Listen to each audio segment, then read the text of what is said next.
এক প্রত্যন্ত গ্রামে একটি পুরনো বাড়িতে একা থাকতেন বৃদ্ধা থাম্মি।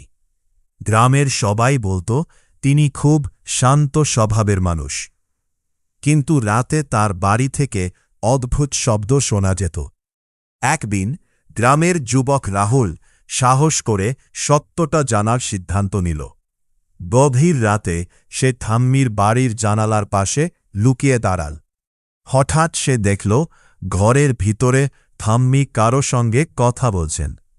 আজও তুমি এসেছ, থাম্মি ফিসফিস করে বললেন, কিন্তু ঘরে আর কেউ ছিল না। কিছুক্ষণ পর টেবিলের অপর নিজে থেকেই একটি পুরনো থালা এসে পড়ল।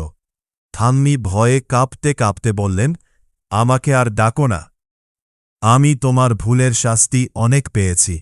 হঠাৎ ঘরের সব বাতি নিভে গেল।